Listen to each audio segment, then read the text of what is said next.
అంటే ఇంకా మనసు ఎట్లా వస్తుందన్న? నాకేంది మీ దిల్ నహీ టూట్ रहा आपका कांग्रेस ऐसे करे तो? అమ్మ నాయన ఉన్నారు. ఆ! ఇంట్లో చిన్న కొడుకు ఇష్టం.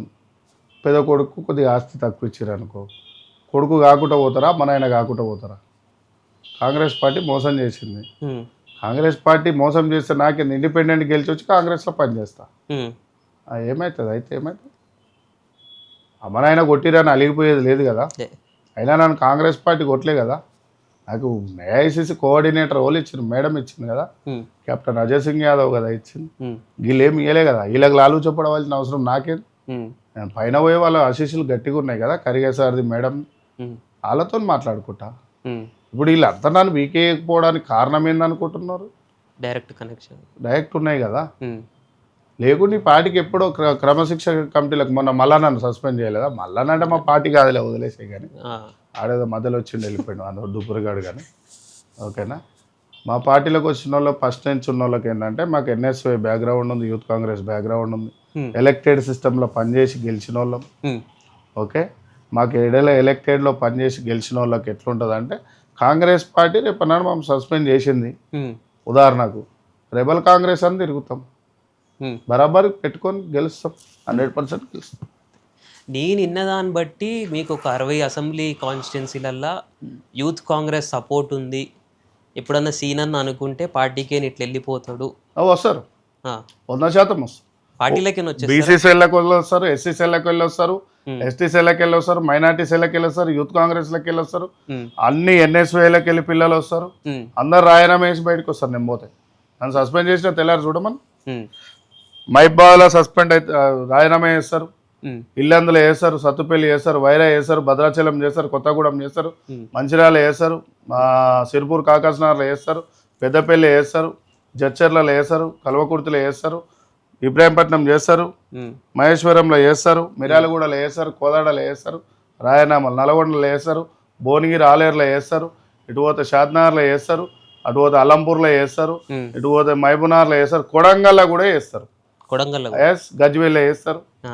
అంబర్పేట ఖైరతాబాద్లో వేస్తారు, ఉప్పల్ల మహేశ్వరంలో వేస్తారు, మల్కాయిగిరిలో వేస్తారు, ఏడనైనా మేడ్చల్లో కూడా వేస్తారు. హ్మ్.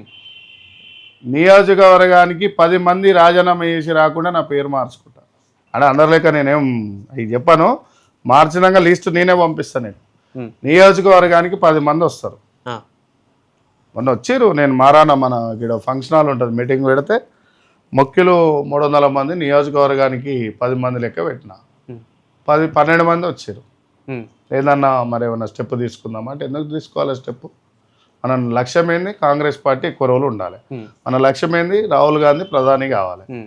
ఇప్పుడు తెలంగాణ కోసం కొట్లాడిన వాళ్ళంతా పాలిటిక్స్లో ఉండవలసిన అవసరం లేదు కదా. హ్మ్. మన అంశం ఏంది? తెలంగాణ రావాలి. మన అంశం ఏంది? కాంగ్రెస్ వాళ్ళది రాహుల్ గాంధీ పీఎం కావాలి. హ్మ్. ఎట్లా చేసుకోవాలో కూడా తెలుసు నాకు. ఇప్పుడు ఉదాహరణకు నేను బయటికి వెళ్ళిన, హ్మ్. ఓ బహుజన సేన ఒక ఒక సంఘం పెట్టిన. హ్మ్. సంఘం ఎవరైనా పెట్టచ్చు, పార్టీ పెడితే పార్టీకి వ్యతిరేకంగానే సంఘం పెట్టిన. 12 రాష్ట్రాల కమిటీలు వేస్తాను నేను హ్మ్. స్టిల్ ఈరోజు. హ్మ్. 6 రాష్ట్రాల ఓబీసీ ఇన్ఛార్జ్ చేసిన నేను. హ్మ్. ఓకే, ఇలా లాజిక్ అర్థమైతలేదు మా కాంగ్రెస్ వాళ్ళకు.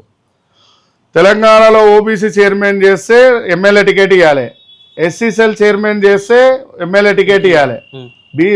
ఎస్టీ సెల్ చైర్మన్ చేస్తే ఎమ్మెల్యే టికెట్ ఇవ్వాలి, మైనార్టీ సెల్ చేస్తే ఎమ్మెల్యే టికెట్ ఇవ్వాలి, మహిళా కాంగ్రెస్ చేస్తే సేవదాలు చేస్తే ఎమ్మెల్యే టికెట్ 6 ఇవ్వాలి. అవునా? హ్మ్.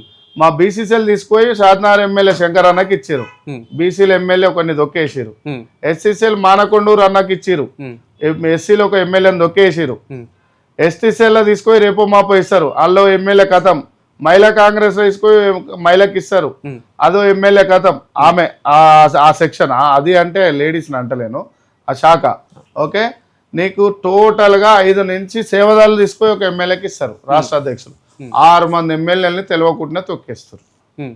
అర్థమైతలేదా? మన వర్గాలకు, బహుజన వర్గాలకు తెలియకుండా తొక్కేసిండు. కేసీఆర్ ఏమో తెలియకుండా పెట్టలేదు, అందరికి అవగాహన రాకుండా, ఈయన తెలియకుండా తొక్కేసిండు. సేమ్ స్ట్రాటజీ ఎక్కువ ఆయన, ఏం లేదు.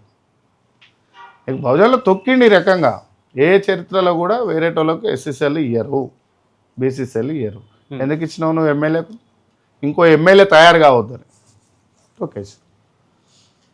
ఒకానొక టైంలో మీకు అంబేద్కర్ విగ్రహం ఏదైతే మన టేబుల్ మీద ఉందో ఆ. అది తీసేసి మంచి పోస్ట్ ఇప్పిస్తా ఆ, అని అన్నారు. చెప్పి, ఆ. అదే చెప్తా అంటున్నా కదా, అన్ని పేర్లతో సహా చెప్తా.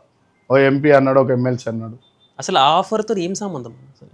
అరే ఆయన ఏం మామూలు వ్యక్తి? ఆ వర్గాలు ఇంకా నువ్వు ముందర టేబుల్ మీద ఏంది, మా విగ్రహాలు ఉండాలి కదా, ఆహా.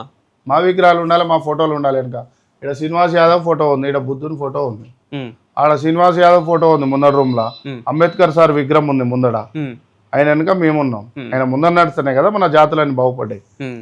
నేను బరాబర్ అన్న, నాకు పదవి ఇవ్వకున్నా ఏం కాదు, కానీ అంబేద్కర్ విగ్రహం అయితే తీసేది లేదని చెప్పి. ఎవరు చెప్పినా తీయరు.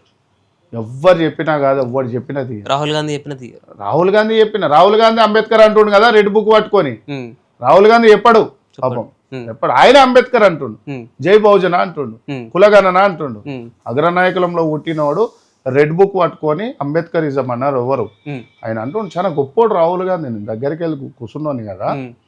రాహుల్ గాంధీ చాలా గొప్పోడు ఆయన.